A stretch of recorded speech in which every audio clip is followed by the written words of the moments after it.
बच्चों, welcome to Green Science classes. बच्चों, हमारा ये क्लास 10th का केमिस्ट्री का दूसरा चैप्टर का दूसरा वीडियो है। पहले वीडियो में हमें आप लोग को क्या क्या बताया है, तो हमने आप लोग को बताया है कि अम्ल के गुण क्या होते हैं, भस्म के गुण क्या होते हैं, प्रबल अम्ल क्या होता है, प्रबल क्षार क्या होता है और सूचक क्या होते हैं, सूचक के टाइप्स मैंने बता दिया है और ये सारी चीज़ें हो चुकी है। अब इस वीडियो में हम आप लोग को बताएंगे कि अम्ल और क्षार धातु के साथ अपक्रिया करके क्या बनाते हैं, कार्बोनेट के साथ अभिक्रिया करके क्या बनाएंगे, आपस में परस्पर अपक्रिया करके क्या बनाएंगे। तो पहला हम अपना देखते हैं कि अम्ल एवं क्षार धातु के साथ अपक्रिया कैसे करते हैं। तो अम्ल जो होते हैं धातु के साथ अपक्रिया कर लवण और हाइड्रोजन गैस बनाते हैं। तो चलिए देखते हैं बच्चों कि क्या निकलता है, कैसे निकलता है। तो जिंक ये क्या है, एक धातु है, इसके छोटे छोटे टुकड़े ले लेते हैं एक प्रणाली में और उसमें तनु H2SO4 डालते हैं तो हमें क्या प्राप्त होता है, लवण ZnSO4 और हाइड्रोजन गैस। तो इसको हम कैसे पता करेंगे कि गैस हमारा हाइड्रोजन गैस है। तो जो प्रणाली के पास से जो गैस निकलता है वहां अगर हम जलते हुए एक संठी लेकर के जाते हैं तो फट से आवाज करके क्या होता है, वो संठी बुझ जाती है। तो हम समझ जाते हैं कि ये हमारा जो गैस निकल रहा है वो हाइड्रोजन गैस है। ये आप लोग का एक प्रयोग भी है, 10th क्लास में आप करेंगे इसको, तो आपको क्लियर हो जाएगा। ठीक है बच्चों, उसी तरह Zn अगर HCl से करता है तो ZnCl2 और हाइड्रोजन गैस देता है। तनु HNO3 से करता है तो क्या लवण और हाइड्रोजन गैस बनता है। यहाँ एक हमने नोट करके दिया है कि धातुओं की सक्रिय श्रेणी में हाइड्रोजन से नीचे वाले धातु जैसे कॉपर, पारा, Ag, सिल्वर, सोना, प्लेटिनम इत्यादि तनु अम्लों से अपक्रिया कर हाइड्रोजन गैस नहीं बनाते हैं। यानी कि ये जो धातु है हाइड्रोजन के नीचे जो पाए जाते हैं सक्रिय श्रेणी में, यानी कि इनकी सक्रियता क्या होती है, कम होती है, ये हाइड्रोजन गैस नहीं देते हैं। अब कहें कि सक्रिय श्रेणी हम कहाँ से पढ़ेंगे, तो मैं इसका एक चार्ट बना करके आप लोग को नोट्स में डाल दूंगी, आप लोग उसमें देख लेंगे। ठीक है बच्चों, तो हम आगे बढ़ते हैं कि अब क्षार के साथ धातु अपक्रिया कर क्या बनाता है।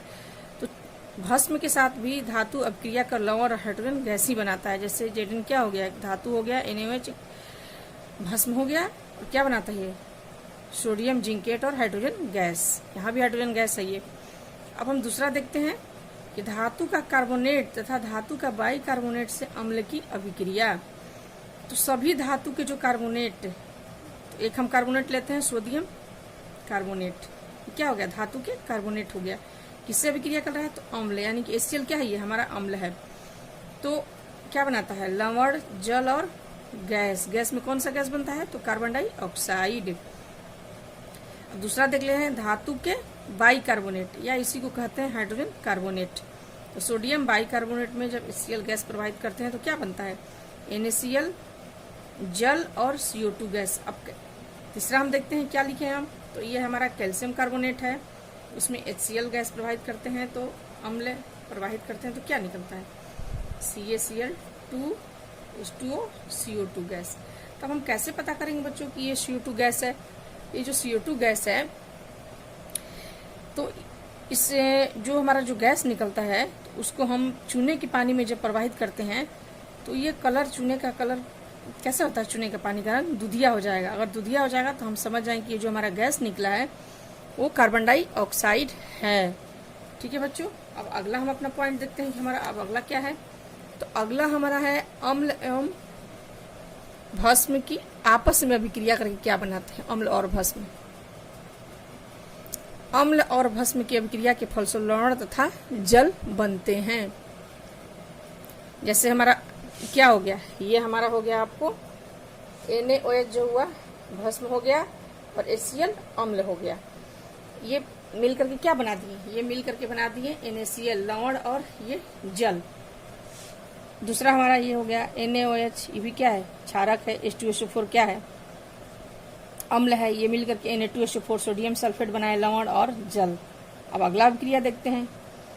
तो अगला अभिक्रिया है धातु के ऑक्साइड की अम्ल से अभिक्रिया। धातु के ऑक्साइड यानी कि ZnO है, ये ZnO हो गया, Zn धातु हो गया और ऑक्सीजन से क्या है ऑक्साइड, तो ZnO ये जिंक ऑक्साइड किससे अभिक्रिया किया, अम्ल से H2SO4 से क्या बना दिया, ZnSO4 प्लस जल, यानी कि ये लवण हो गया और ये जल बन गया।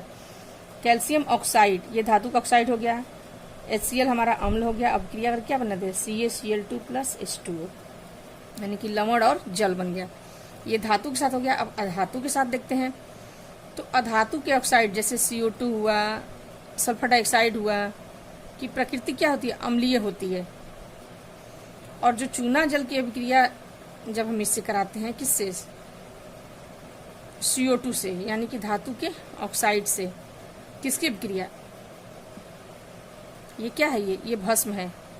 तो क्या बनता है, हमें कैल्शियम कार्बोनेट और जल बनता है, यानी कि चूना जल, यानी CaOH का कैल्शियम हाइड्रोक्साइड हमारा भस्म हो गया। और ये धातु का ऑक्साइड है, कार्बन डाइऑक्साइड, इसकी जो हम अभिक्रिया कराते हैं तो हमें कैल्शियम कार्बोनेट मिलता है और जल मिलता है। तो अब हम देखते हैं अम्ल तथा भस्म की जल से अभिक्रिया। तो जो अम्ल है, कौन सा, कोई भी अम्ल हो, अम्ल को जल में घुलाने पर उष्मा उत्पन्न होती है, जिससे यह प्रमाणित हो जाएगा कि अम्ल तथा जल के बीच जो अभिक्रिया होती है वो क्या होती है, उष्माक्षेपी। यानी कि जो ये उष्मा मिल रहा है अम्ल का जल के साथ अभिक्रिया करने में क्या होता है, हाइड्रोनियम आयन बनाता है और उष्मा उत्पन्न हो रही है, यानी कि ये उष्माक्षेपी अभिक्रिया है। पहले आपको हम बताए हैं कि जिस अभिक्रिया में उष्मा उत्पन्न होती है उसे हम उष्माक्षेपी अभिक्रिया कहते हैं। उसी तरह से ये नाइट्रिक अम्ल का भी है, इसमें उष्मा उत्पन्न हो रहा है।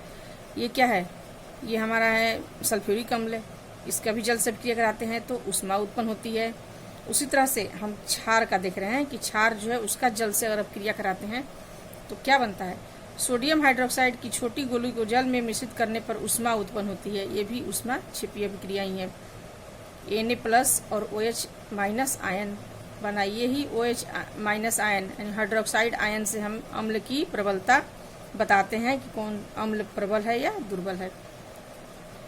तो एक चीज और आपको हम बता देते हैं कि सांद्र अम्ल किसे कहते हैं और तनु अम्ल किसे कहते हैं। तो जिस विलयन में अम्ल की मात्रा ज्यादा होगी और जल की मात्रा कम होगी उसे कहेंगे सांद्र अम्ल। जैसे हमको लिखना होगा सांद्र H2SO4।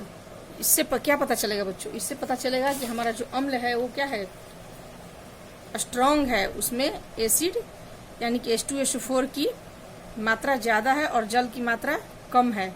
अगर कोई कहता है तनु H2SO4, तो इससे क्या समझ में आ रहा है, इससे ये समझ में आ रहा है कि इसमें जो H2SO4 यानी कि जो हमारा अम्ल है इसमें जल की मात्रा ज्यादा है इस अम्ल में। तो ये सांद्र H2SO4 हो गया, ये तनु H2SO4। इसको मैंने आप लोगों को पहले ही बताया है, अभी फिर रिपीट कर दे रही हूँ ताकि आप समझ जाएं कि सांद्र अम्ल और तनु अम्ल क्या होता है।